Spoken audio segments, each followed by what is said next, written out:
What's up, people? It's another nice episode that we are here to shoot the content that we began the other time.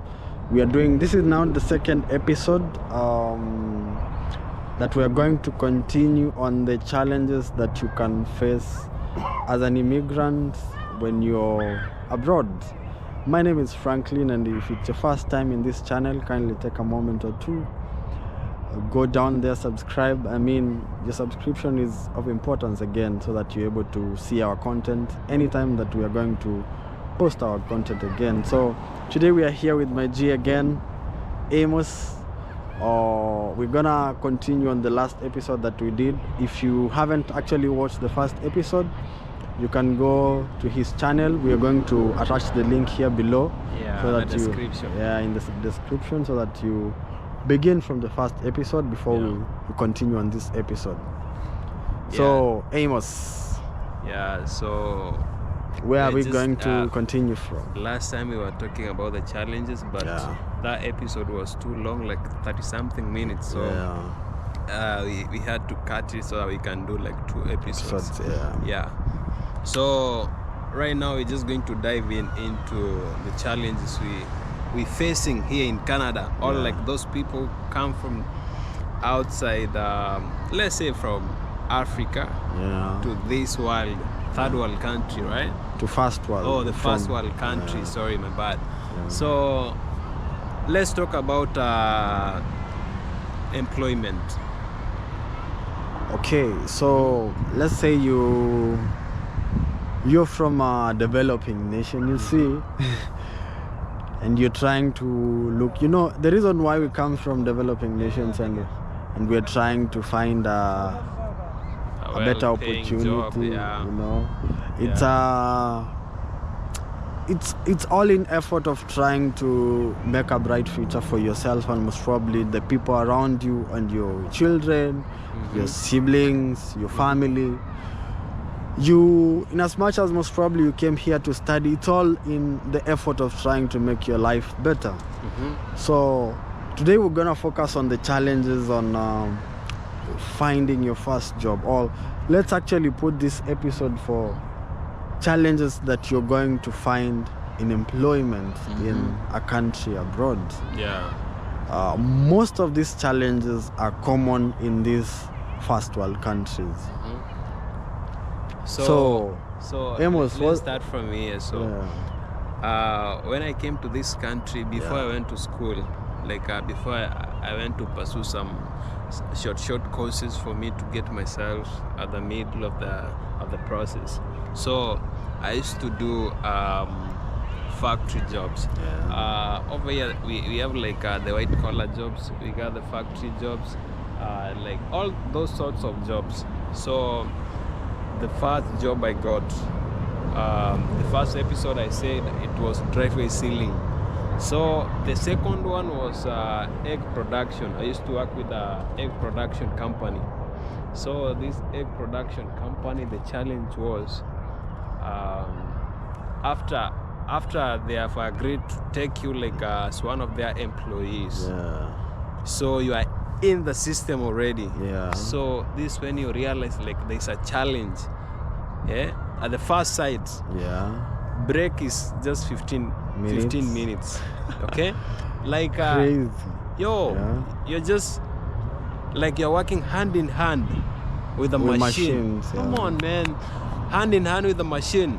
Let's say in this 7.5 hours, like you are straight working straight. You're working like a machine. They're trying to force to get I don't know, they're trying to get productivity out of you like a machine. The machine is going very fast.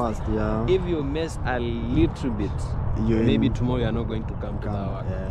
You're in problems. Probably if you're working in a machine that is let's say you're working, I'm sorry about this, I'm deviating a bit, but let's say if you're working in a meat factory or a meat packaging factory, a food processing plant that uses knives to cut these pieces of meat into smaller pieces. And these machines move very fast. Yes, you're wearing protective gear, but you're not used to this kind of jobs. So there is the challenge of getting to adapt to use this kind of machines and know how to handle them well, in that they don't become a harm or they don't become dangerous to you. For instance, if you're doing you're doing a meat processing plant and you're trying to cut the meat into smaller pieces, you're using machines that you almost catch them with your bare hands, with your, you know. Yeah, it's something else. It's something else, and you're trying to cut meat in smaller portions, cutting very fast. Supervisor is over there trying to push you. I mean, the pressure is so high. They're like, yo, you're not doing the work well. Why are you being slow? Why are you doing this? Hey, shouting at you, you know. Yeah. These are some of the challenges that you're gonna face. Yeah, another challenge I faced while working in this egg production company. Yeah. So it was like back home when you used to work, like you are not supposed to wear any gear for you to work. Yeah. Just the way you are, just your clothes, and your normal sneakers, your and you're good to go. Yeah. No gloves, no what do you call them? No helmets, no. Probably other egg production. No helmet. Just what do you call them? The hairnet. The hairnet. The hairnet. Yeah, the hairnet. There's the safety boots. The safety boots. Yeah. So that place we used to wear the gum boots because of the eggs. The gum boots. They are the safety gum boots. Yeah. So they are not like the normal gum boots. At the front of the toes, they have a steel. They have steel. They have steel. Yeah. It's so hard. Like even if anything falls on your feet, nothing can happen. So like you're working with everything. You're working with is heavy, man. Yeah. Everything you're working with is heavy, man. Yeah. And these gears also they are protective, but if you have not been used to them, it's a challenge to you. It's a challenge. You know, it's a challenge because you know you're. In the first place, you knew that you're going abroad, so most probably the work that you're going to do is just going there, getting a lot of money. You're going to build, you know. You're not expecting to find this kind of challenges. Yeah, man. To bombard you like in your first phase of the new life that you're beginning abroad, because this new life is all about good times. You know, you are running away from poverty back in your country. If you came from a very humble background, you know.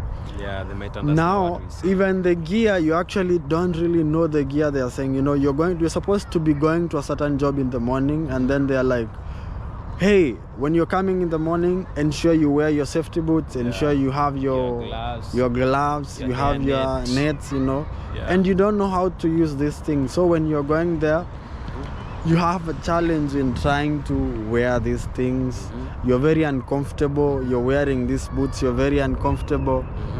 It's a challenge now in your new job. It's a challenge that you brace yourself for. Yeah, another challenge. This one I can say it's a challenge, but at some extent it's not a challenge. So when I just came to this new job now, so the egg production one, so I was working with the minimum wage. The minimum wage, guys, is a problem. Minimum wage is like you're living hand to mouth. Yo, don't forget like renting a house in these first world countries. Yo, it's something else. Let's say like these factory jobs, at the end of the week you got like less than $600 a week. Okay, so when you sum this money, it's going to be like $2,400 just a month. Okay, your rent is like $1,000. So don't add anything. Just do your calculations. You haven't done grocery. 2,400, 1,000 is gone. You are remaining with 1,400. So this 1,400, you have your like food, You have to buy food. You have transportation inside there. Transportation is expensive there. That's another challenge too. You have entertainment inside there. You have, let's say, we can actually put black tax inside there for those who do send money back to their countries. You find yourself at the end of the day, you are receiving something, you're happy, but you're not that really happy. You don't have anything in the pocket. You're not able to save anything, actually. At least it's helping. Because at the first this first job, these factory jobs, don't forget, not all people come to Canada they get the opportunity to go work in that factory. The unemployment rates for those people who just came to Canada, it's too high, man. It's too high. So we're just preparing you guys. We're not scaring you. So that is another challenge that you're gonna face. Another challenge that you're gonna face is that trying to move from one job to the other, in this country there is something like in Canada, I don't know about US, I don't know about Germany, UK, and those other countries in the first world category, or the Australia. Sorry, man, before you go there, don't forget to tell them this challenge. If you're supposed to report at work at exactly 7 or 6 in the morning, if you are late with 10 minutes or 15 minutes, they cut 30 minutes. They don't pay you for 30 minutes. So if they deduct the time. If you're getting $17 per hour, so you're not going to get this $17 per hour. Let's say in a day, if you're supposed to get $110, so you're going to get $90. It's a challenge. Do your calculations.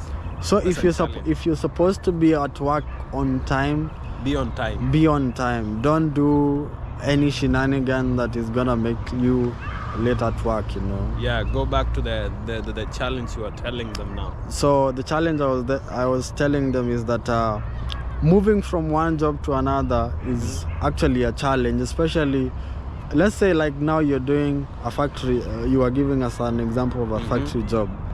Now when you want to go and find another job, and these workplaces are asking for who are your references, where have you worked before, what is your, let's say in Canada they have the Canadian experience, what is your Canadian experience? I mean, you have to show that wherever you're coming from, you were not a bad worker, or you are not a bad employee, They want to know who referred you to the place before they give you a job. Now when you're a newcomer or you're a new immigrant, it becomes a challenge for you because you don't have any proof that you're able to show of the experience you have in the new country. So all you have to do is most probably go and volunteer. That is the work experience that you can have. Volunteer yourself to go to these workplaces and offer yourself for the opportunities that will be there for volunteer, so that you can get the volunteer experience. So that is a challenge, trying to find experience to show that you're able to perform the work that you're going to do. Also. Volunteering to that place you're going to volunteer is another process, because you need money. You don't have time to volunteer, but even if you're giving a hand to the community, but there's there's a challenge for yourself. You don't have money. Also, you don't have money to use as let's say transport to the place of work. And time is money. And time, is money. Over here, these countries, time is actually money. You need to. Your time is attached to the money you get, Even though the more you progress, if you're able to further your education, you are able to find many other ways of making money without really attaching time as a factor. Now, so that is a challenge. You need references. You need people who know you before you get another job. So. That's right. So which other challenge can you add on the same? Another challenge after the factory jobs is now transitioning. Communication. Yes. Communication is actually an issue. Most of the people who are working at the factories, man, they are these. I don't want to say they are Asians or they are from those countries. Like most of these people work at the factories that are old, man. Like I don't think like all the people in abroad or in Canada, in the US, like they know English. No, man. No. Like most of them, they don't know English. At least, especially those who are working at the low-paying jobs. Yeah. They don't know English. Or the minimum wage. Yeah. Like personally, we don't know English, but we are trying, understanding what we say. But there are those people like you can't understand. You have to use the sign language. I mean, like from our country, English is not our first language. Yeah. Our country is Kenya. English is not our first language, but at least we're able to piece up some few words and create a sentence. We're just trying. But now there are those people like you. It's your colleague at work. But now he or she is not. They are not able to communicate well. There's trouble there. There's trouble there. So communication is actually a challenge also at the workplace in the minimum wage jobs. Most of the minimum wage jobs. Not only minimum. Actually, all over the place. All over the place. Man.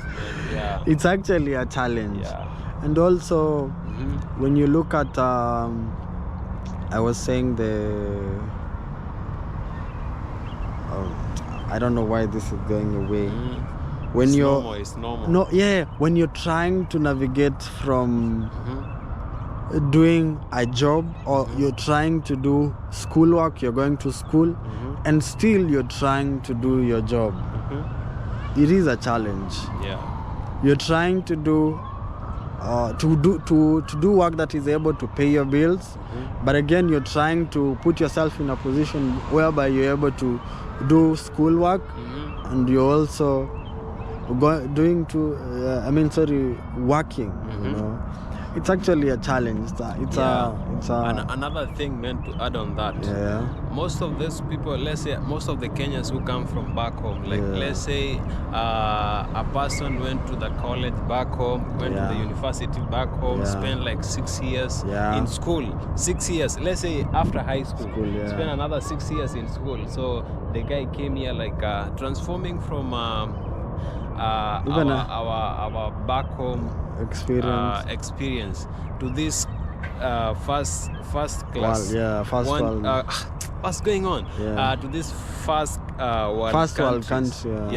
So there's a process. Nothing comes easy, man. Nothing comes like there's a process. Let's say even if you used to be a nurse back home, you have to start from the when bottom you come here, you have to accept to begin from all the way down there. You have to start from down there, and also it can fail you. It actually is a challenge because you actually have friends who are doctors from back in their countries. I have a Ghanaian who was a Ghanaian friend who was a doctor back home, but right now he's in the factory he's in the warehouse doing a forklift, you know. So those are some of the challenges that you must be ready to face. It's depressing, but they have to accept. I have a Nigerian friend who was in pilot school, but he didn't finish. Now when he came here, he had to begin all the way from the scratch, you know, going into the warehouse, you know. So also, be ready for the challenges. When I used to work at the factory, man, I used to work with a lawyer. A lawyer, man, a lawyer. I never knew till one time the guy came to my seat. It was lunchtime. So the guy was confessing, "Yo, how are you doing, Amos?" I'm okay. Like we were trying to catch up. So how is everything? The guy is almost 65 years old, heading to 70. So the guy was encouraging him to go back to school. Because he stayed in the factory and he forgot about the dream of being a lawyer again. The guy told me like I've been in this country for almost 12 years. 12 years. Imagine at 65 going back to school so that you get the papers of this country for you to be a lawyer. The guy told me, man, just give it a try. Go back to school and do something. Even if it's a short course, it can help you. Don't stay here, man. The factories are killing, man. It's not easy. They're killing at all.